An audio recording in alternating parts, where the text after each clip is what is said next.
la glorificación en el Evangelio de San Juan hace referencia a la cruz. Entonces él ya empieza a decir, la hora de la glorificación pues ya ha llegado, ya está cerca, ¿no?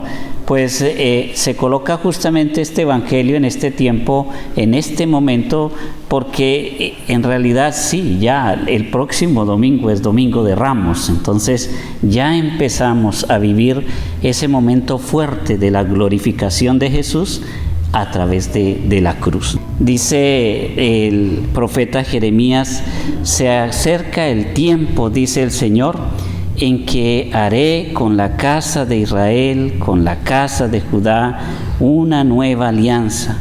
Esta alianza será nueva y voy a poner mi ley en lo más profundo de su mente y voy a grabarla en su corazón. Y lo que tenemos que ver en este Evangelio es la forma como el Señor va describiendo lo que va a pasar. Cuando aquellos griegos querían ver a Jesús, a lo mejor ellos querían, pues eran griegos, ellos querían discutir algo filosófico con Jesús. Ya ve que la filosofía viene de los griegos. Ellos esperaban encontrar a un maestro que fuera pues una lumbrera filosófica para hacer a lo mejor alguna tertulia con ellos. Pero el Señor ya no tiene tiempo para discursos. El Señor ya no tiene tiempo para explicaciones, ya simplemente dice que ha llegado la hora en que el Hijo del Hombre sea glorificado. Y luego, ¿cómo va a ser glorificado? Dice, yo les aseguro que si el grano de trigo sembrado en la tierra no muere, queda infecundo, pero si muere, producirá mucho fruto. ¿Cómo se llega a la glorificación? A través de la muerte. ¿Cómo se llega a la resurrección? A través de la cruz.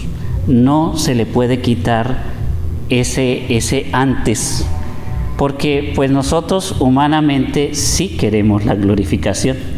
A nosotros sí nos gusta eso de dar frutos, a nosotros sí nos gusta eso de aprovechar los frutos, como ahora estamos aprovechando los frutos de la redención, porque finalmente el que se sacrificó fue otro, no fui yo, fue Jesús el que se sacrificó y yo estoy recibiendo los frutos de ese sacrificio. Pero la frase es completa, que hay que morir para vivir. Ese canto no lo sabemos de memoria, ¿verdad? Pero en el corazón tiene que estar ahí, hay que morir para poder dar frutos. Es maravillosa esa manera que el Señor nos pone a vivir, aunque es un poco extraña, no es muy lógica para nosotros. ¿Por qué no el Señor dijo, hay que vivir para vivir? Como nos dice la sociedad hoy en día, la vida es una sola, vívela porque es que se nos acaban los días, vive la vida. No, el Señor dice no, muere para poder vivir. Y es algo lógico, en la vida humana tiene que ser así. Cuando una familia, cuando una pareja decide hacer su vida matrimonial, ¿qué tiene que hacer? Morir. ¿Y a qué muere? Pues a su soltería. No puede alguien casarse y seguir viviendo como soltero. Hay que morir a algo. Cuando les llega el cheque, pero resulta que hay que pagar la renta y hay que pagar la comida, y los niños están creciendo, ya empiezan a decir, toca comprar ropa, otra vez toca comprar ropa, nuevos zapatos, no ha gastado esos y ya toca comprarle otros más. Y entonces está ahí el cheque. Ustedes que son familia, ¿qué tienen que hacer? ¿Qué quieren hacer con ese cheque que les llega cada quincena, cada mes? Queremos hacer muchas cosas. No precisamente lo que queremos es pagar la renta. Yo no creo que eso es lo que uno quiera.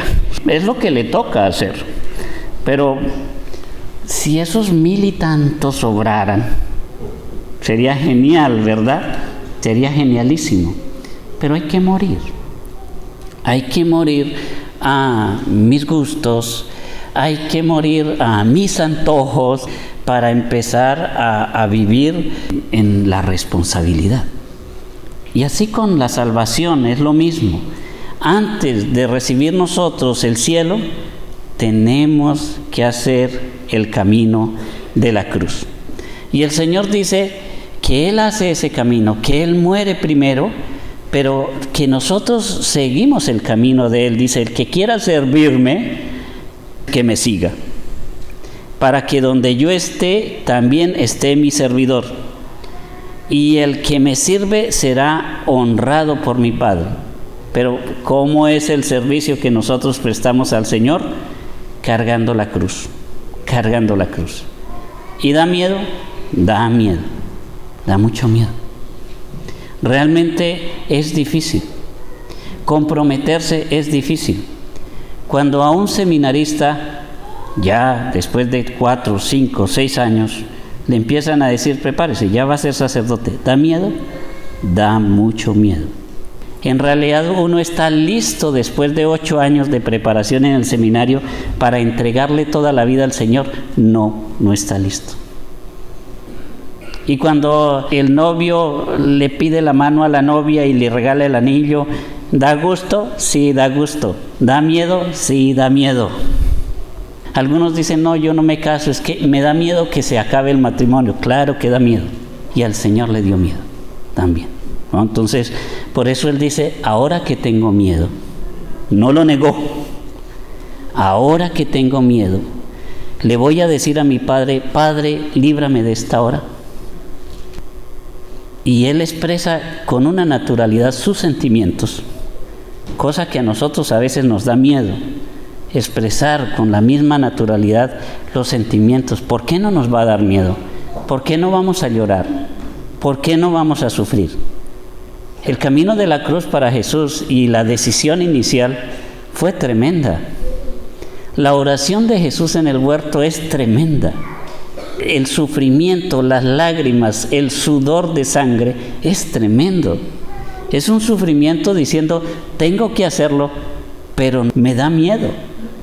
Padre, si es posible, aparta de mí este cáliz de amargura. Pero al final dice, pero que no se haga mi voluntad, sino que se haga la tuya. Da miedo. Vivir su vida matrimonial da miedo, vivir su vida familiar da miedo, pero hay que asumirla.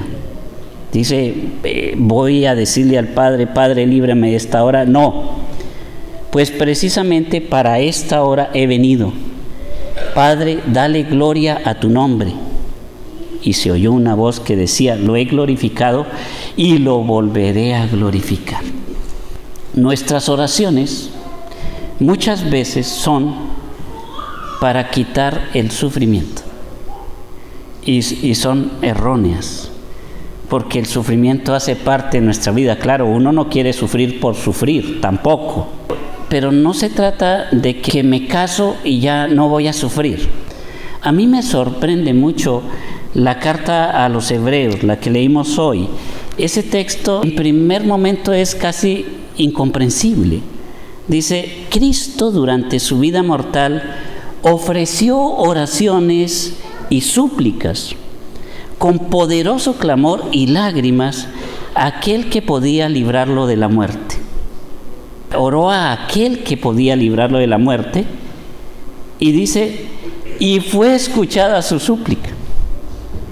Y dice, espere porque a lo mejor leí mal, ¿sí? Y otra vez vuelve uno y lee, Cristo durante su vida mortal ofreció oraciones y súplicas con poderoso clamor y lágrimas a aquel que podía librarlo de la muerte y fue escuchada su súplica. Y uno mira y dice, espere, otra vez toca leer porque dice que le oró al que lo podía librar de la muerte y que su súplica fue escuchada y mira dónde está. Pero es que Jesús no oró para que lo librara de la muerte.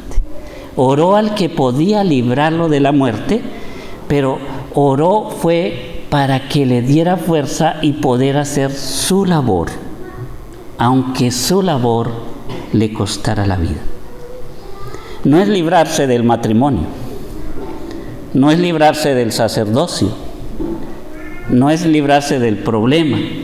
Eso es fácil pedir eso, Pero el Señor no nos libra de eso, nos da la fuerza para que nosotros al final podamos decir, como dijo Él ahí en la cruz, todo está cumplido. ¿Cuántas veces hemos orado para que Dios nos libre de una enfermedad y no pasa? ¿Por qué no pasa? Si le he pedido mucho, si le he pedido con lágrimas, si le he ofrecido oraciones y súplicas, con poderoso clamor y lágrimas, ¿por qué no me quita la enfermedad? Porque Dios tiene un propósito con esa enfermedad. No te quiere ver sufrir, pero dice la palabra de Dios que Él es capaz de sacar todo el bien del mal. Donde abundó el pecado, sobreabundó la gracia. Él puede hacerlo. Y por eso a veces son frustrantes nuestras oraciones. Pedí y no me escuchó. Y me lo dicen a mí ya casi decepcionados: Padre, pida usted que a usted sí le oye. Tampoco saben qué tan frustrado estoy, ¿verdad? No, el punto es que no se trata de que todo lo que le pidamos al Señor nos lo va a conceder, sino que nos va a conceder todo aquello que nos conviene, Y uno dice: pero ¿cómo no me va a convenir estar sano? Si esa enfermedad es para la salvación, permanecerá. Si la sanación me va a llevar a la condenación, mejor no pido la salud. Por eso el Señor sabe qué me conviene. Él sabe exactamente qué me conviene y Él me da lo que yo necesito. Es duro decirlo, y es el Evangelio y es la palabra de Dios. No pidan al Señor que les quiten la cruz, porque la cruz es el motivo de su glorificación. Por esa cruz que viven, por esa cruz llegarán al cielo. No pidan que se les quite la cruz, pidan más bien que el Señor les dé fuerza para soportar la cruz y para arreglar y solucionar todos los problemas con la sabiduría del Espíritu Santo. Eso es lo que hay que pedir. Y el Señor hoy nos está hablando de eso, del día de la glorificación, del momento de la glorificación que ya llega y que Él lo espera con gozo, pero el gozo no quita el miedo. ¿Ok? Entonces, que Dios nos dé el gozo espiritual para seguir el camino de Dios, aunque estemos con esas rodillas temblando de miedo, pero el Señor nos va a dar la fortaleza para seguir adelante. Gloria al Padre, al Hijo y al Espíritu Santo, como era en el principio, ahora y siempre, por los siglos de los siglos. Amén.